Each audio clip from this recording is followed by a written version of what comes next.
നമ്മുടെ ചരിത്ര പുസ്തകങ്ങളെല്ലാം ഒന്നടങ്കം തെറ്റാണെന്ന് തെളിയിക്കുന്ന ഒരു വസ്തു നിങ്ങളുടെ കൈകളിൽ കിട്ടിയാൽ നിങ്ങൾ എന്തു ചെയ്യും? ശാസ്ത്രലോകത്തിന് ഇന്നും ഉത്തരം നൽകാൻ കഴിയാത്ത 500-ലധികം വർഷം പഴക്കമുള്ള ഒരു രഹസ്യം ദാ ഈ മാപ്പിലുണ്ട്.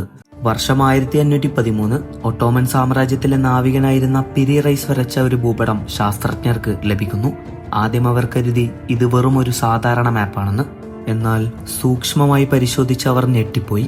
കാരണം മനുഷ്യൻ ആദ്യമായി അന്റാർട്ടിക്ക എന്ന മഞ്ഞു ഭൂഖണ്ഡം കണ്ടെത്തുന്നത് ഇതിനു 300 വർഷങ്ങൾക്ക് ശേഷമാണ്, അതായത് 1820-ൽ.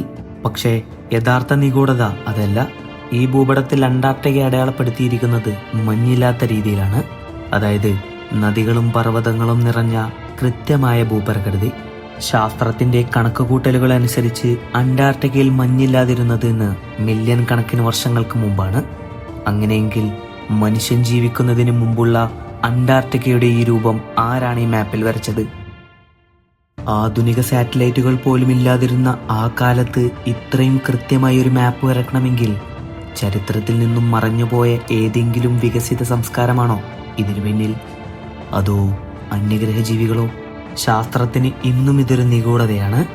ഈ നിഗൂഢതയെക്കുറിച്ച് നിങ്ങൾക്ക് എന്താണ് തോന്നുന്നത്? താഴെ കമന്റ് ചെയ്യൂ. ഇതുപോലുള്ള കൂടുതൽ ചരിത്ര രഹസ്യങ്ങൾക്കായി ഇപ്പോൾ തന്നെ ഫോളോ ചെയ്യൂ. ഇതിവിടെ അവസാനിക്കുന്നു. അടുത്ത അധ്യായത്തിനായി കാത്തിരിക്കുക.